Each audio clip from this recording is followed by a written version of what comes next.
Oye, curioso, ¿te gustan las historias de miedo? A estas alturas seguro que ya has oído de todo. Apariciones, fantasmas, brujería, casas encantadas. Pero al menos a mí lo que más me intriga son los casos que están en el límite.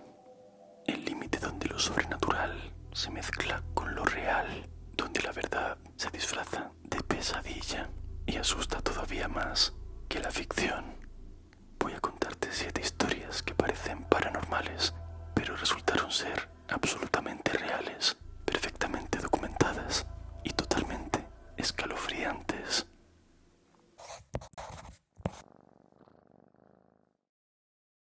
En 1987, una familia de Massachusetts vivió una auténtica pesadilla.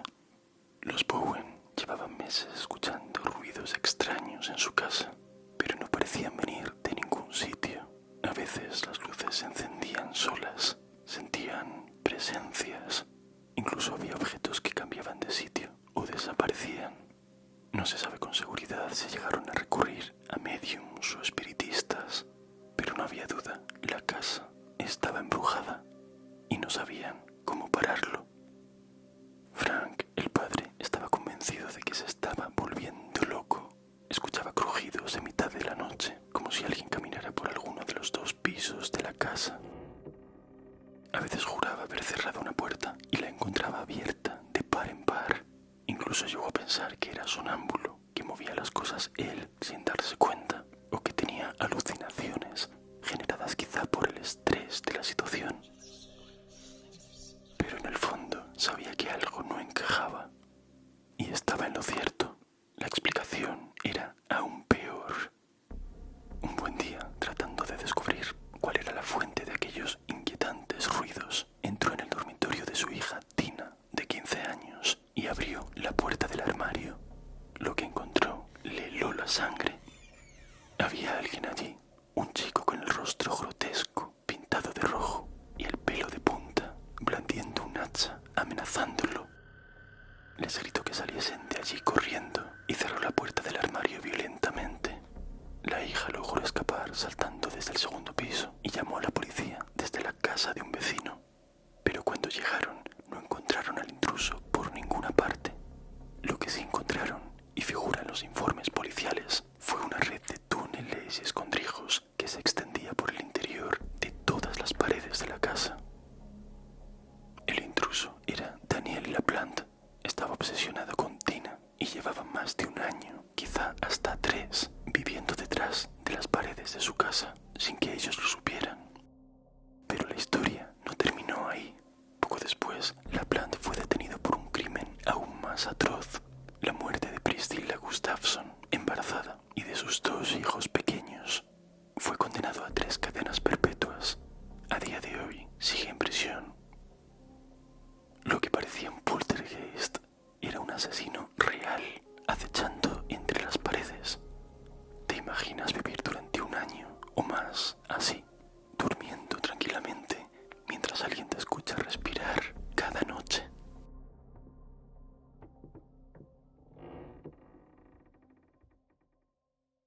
En Haití, durante siglos, circuló una de las leyendas más aterradoras que conozco, la de los zombies haitianos. En realidad eran bastante parecidos a los infectados o muertos vivientes que vemos en las películas. Vecinos y familiares que, después de morir, aparecían caminando por los caminos de tierra, sin voluntad, con la mirada perdida. Para los testigos no había ninguna duda. Era brujería, espíritus vudú que habían devuelto la vida a los muertos. Uno de los casos más famosos fue el de Clairvius Narcisse. Fue declarado muerto en 1962 en una pequeña aldea haitiana. Su familia lo lloró, lo enterró y después trató de seguir con su vida. Pero 18 años después, y esto está en los registros, Narcisse reapareció en el mismo pueblo, caminando lentamente, con la mirada perdida. Parecía un muerto que había vuelto a la vida, un zombie. Lo más inquietante no fue eso, sino lo que, a duras penas, consiguió decir Narcisse cuando regresó a su aldea. Algo que vino a confirmar que los zombies existían de verdad y que además además la realidad era aún más escalofriante de lo que pensaban. En los años 80, el antropólogo canadiense Wade Davis viajó a Haití para estudiar casos documentados de supuestos zombies como el de Narcís. Sabía que en Haití la idea del zombie forma parte del folclore desde hacía generaciones, pero no esperaba un hallazgo tan espeluznante. Descubrió que los Bokor, los sacerdotes vudú del lugar, eran capaces de invocar a los muertos de una manera muy particular. Empleaban un veneno extraído del pez globo, tetrodotoxina, un tóxico capaz de paralizar casi por completo el cuerpo humano. Hace que el corazón lata extremadamente despacio y que la respiración se vuelva prácticamente imperceptible. Aplicaban este veneno en polvo sobre la piel o en pequeñas heridas, no mucho, lo suficiente como para provocar el efecto. Los elegidos solían ser personas con pocos lazos familiares o vecinos mal vistos por la comunidad. Así, nadie preguntaba demasiado cuando desaparecían. A ojos de la familia, la víctima parecía muerta y como tal era enterrada. Después, el Bokor regresaba a la tumba y la desenterraba. El muerto revivía, pero en realidad es que nunca había llegado a fallecer. A partir de ahí, lo mantenían bajo control mediante drogas psicoactivas que lo dejaban en un estado de confusión y sumisión permanente. Narcís, por ejemplo, aseguraba haber pasado casi 2 décadas trabajando como esclavo en una plantación, sin poder recuperar la voluntad ni la memoria de su vida anterior. No eran cadáveres que hubieran regresado a la vida, eran personas vivas, envenenadas, declaradas muertas por error y convertidas en siervos. En muchas aldeas se decía que alguien podía acabar convertido en zombie si robaba o desobedecía las normas. Era un mecanismo de control mental para mantener el miedo y la disciplina. Y también el prestigio de los Bokor, porque ¿qué podía haber más poderoso para un sacerdote que resucitar a alguien y convertirlo en muerto viviente, supongo? Lo que parecía una leyenda de zombies era una práctica real basada en venenos y manipulación. ¿Te imaginas enterrar a alguien que amas y verlo regresar 20 años después con la mirada perdida, convertido en zombie? O peor aún, ¿te imaginas despertar y darte cuenta de que te han enterrado vivo?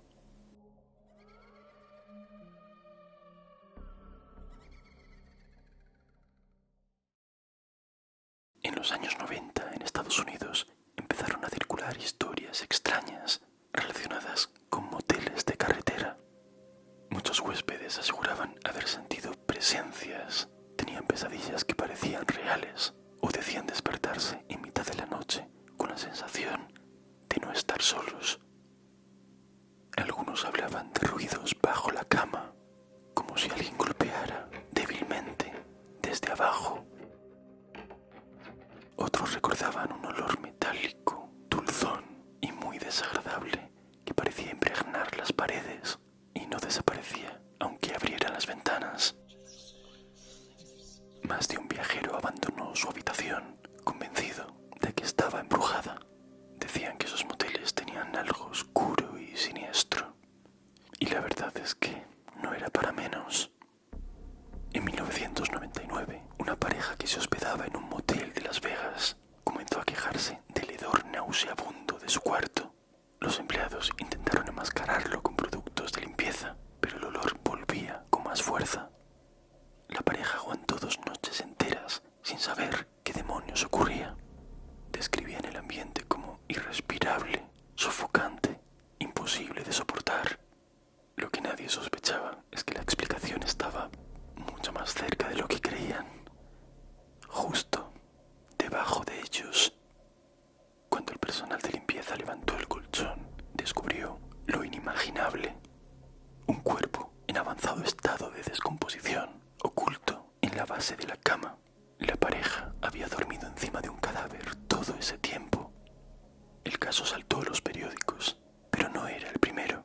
Desde los años 80 hasta entrados los 2000, se documentaron al menos 10 incidentes similares en moteles de Estados Unidos, Las Vegas, Florida, California, New Jersey. Siempre el mismo patrón: huéspedes que se quejaban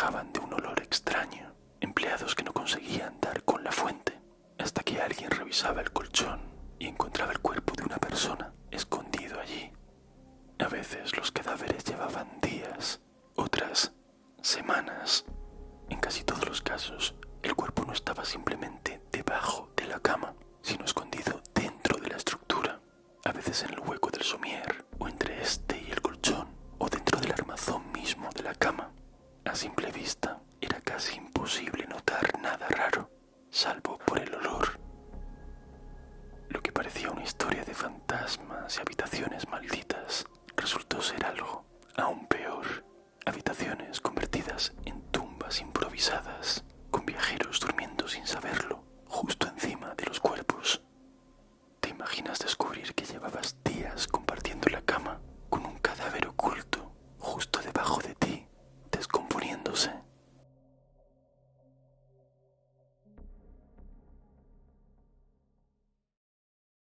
Durante años, en la región de Pensilvania, se extendió una historia aterradora entre los jóvenes del lugar.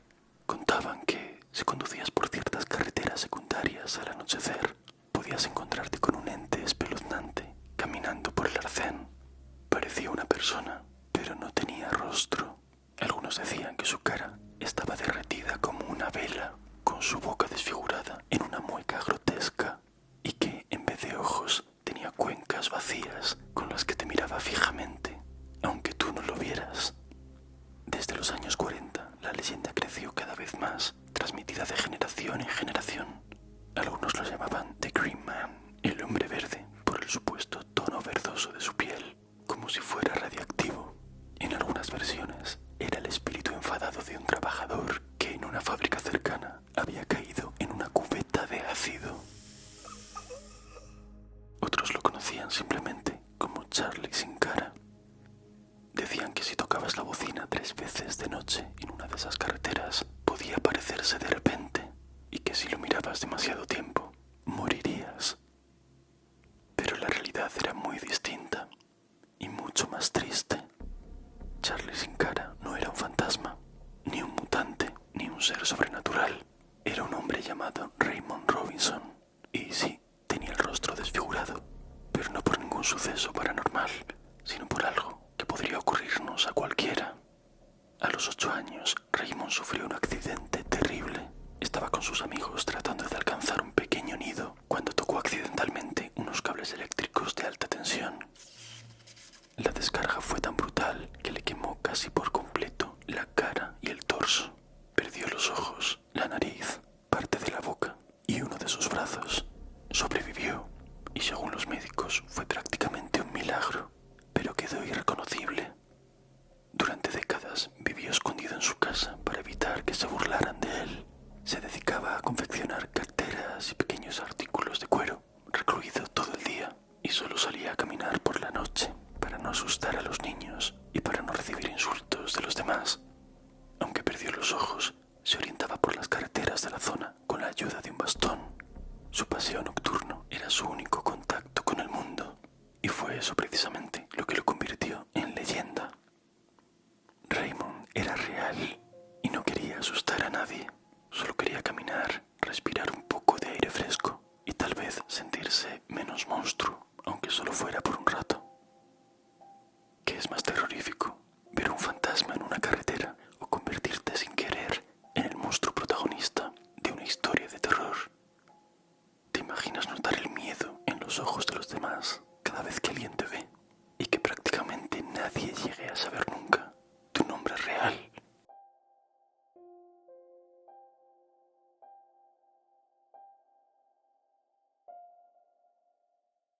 Abril de 1862, Estados Unidos. La guerra civil acaba de dejar uno de los campos de batalla más sangrientos del conflicto, la batalla de Shiloh. Miles de soldados yacen heridos entre el barro, la lluvia y los cadáveres. La mayoría no recibe atención médica y pasan horas o incluso días tendidos en el campo, esperando ayuda, desangrándose y al borde de la congelación.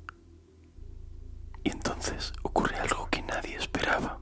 Al caer la noche, varios testigos empiezan a notar que algunas heridas brillan, literalmente. Un resplandor azul verdoso salía de ciertos cortes y zonas infectadas. Y lo más extraño, muchos de los soldados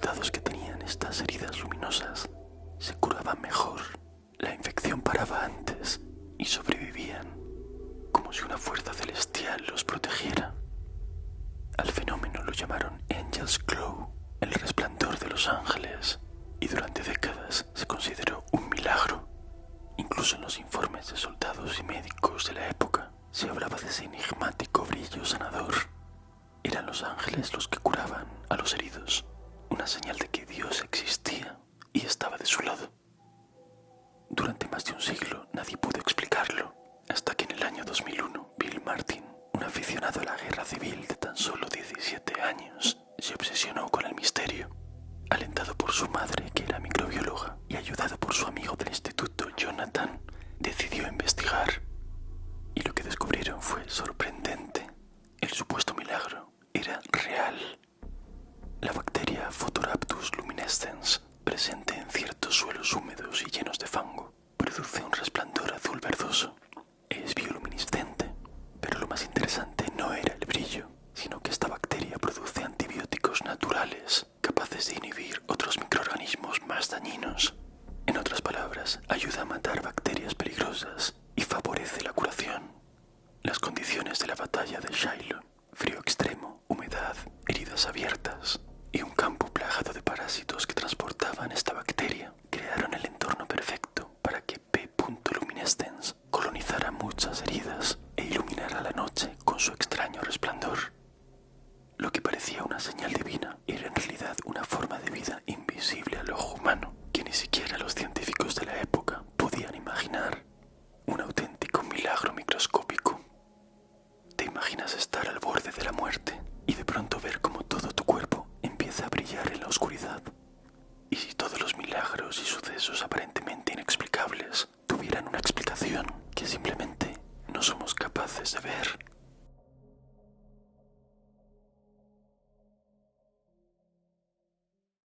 Desde hace décadas, en muchos hospitales de México se ha venido contando una historia bastante perturbadora. Dicen que algunas noches, cuando todo está en calma, aparece una enfermera que entra sin hacer ruido a las habitaciones, con su uniforme blanco perfectamente planchado, revisa los goteros, acomoda las sábanas y, si el paciente está despierto, le sonríe con una ternura casi maternal. Y luego se va. Muchos enfermos cuentan que fue ella la que les cambió una venda, la que les colocó bien el suero o les habló al oído para tranquilizarlos. Pero cuando los médicos revisan los turnos, algo no cuadra. Esa enfermera no existe. No hay nadie en el hospital con ese nombre. Nadie parece encajar con su descripción. Incluso el uniforme que dicen que llevaba resulta demasiado antiguo. Es la leyenda de La Planchada. Cuentan que está basada en una enfermera del siglo pasado que se enamoró de un médico. Él la dejó o desapareció de pronto, no se sabe por qué. Ella se volvió fría, distante, y un día cometió un error que costó la vida de un paciente. Sintiéndose totalmente culpable y rota por dentro, se quitó la vida. Y desde entonces vaga por los hospitales buscando redimirse, atendiendo a los enfermos desde el más allá. Es una leyenda sobrecogedora, pero podemos pensar en otra lectura, aún más espeluznante y más real. ¿Qué pasa si invertimos la historia? ¿Qué pasaría si esta figura que aparece de noche mientras tú estás sedado o dormido no fuera precisamente un ángel, sino todo lo contrario? La figura de La Planchada ya es inquietante de por sí, pero podría tener su eco retorcido en una realidad mucho más angustiosa. Los casos reales y perfectamente documentados de enfermeras asesinas. En Estados Unidos, una enfermera llamada Jane Topan confesó haber matado a más de 30 pacientes inyectándoles morfina. Vicki Dawn Jackson fue condenada por matar al menos a 10 pacientes utilizando mibacurio, un fármaco paralizante muscular. Brenda Agüero, enfermera argentina, fue condenada por inyectar cloruro de potasio a 13 bebés, acabando con la vida de 5 de ellos. Y existen muchos más casos similares. Todas ellas vestían con profesionalidad, sonreían, trabajaban de noche. Todas parecían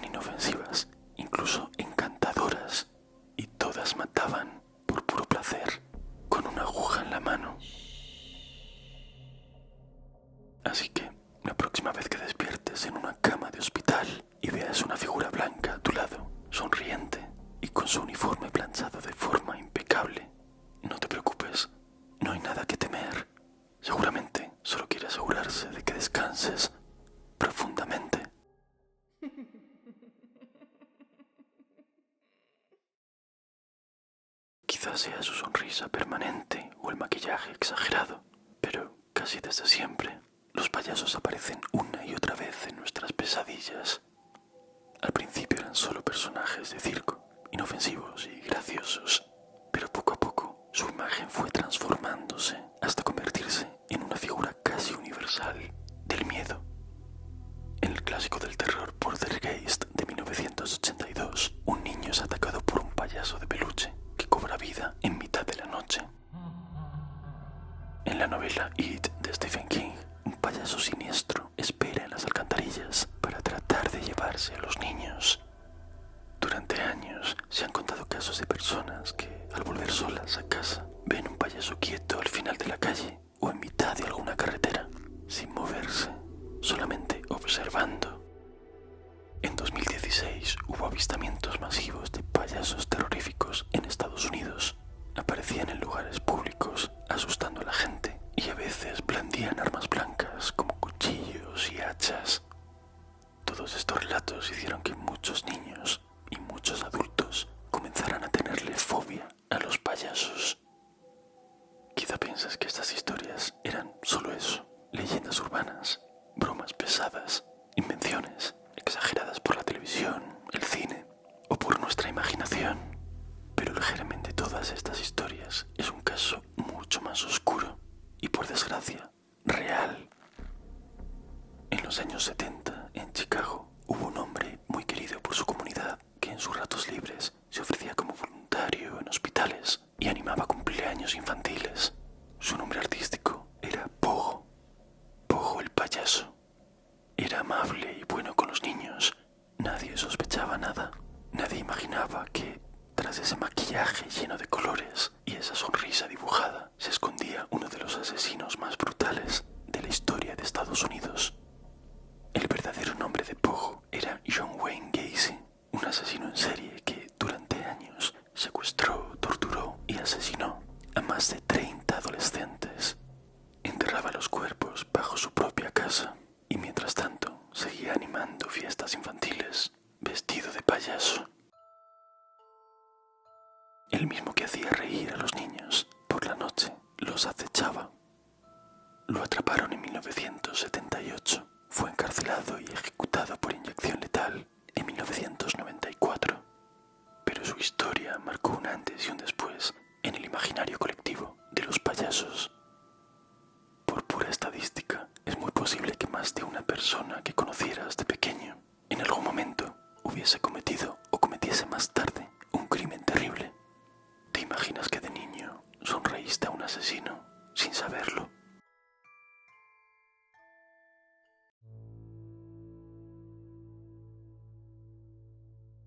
A veces los fantasmas no llevan sábana ni arrastran cadenas.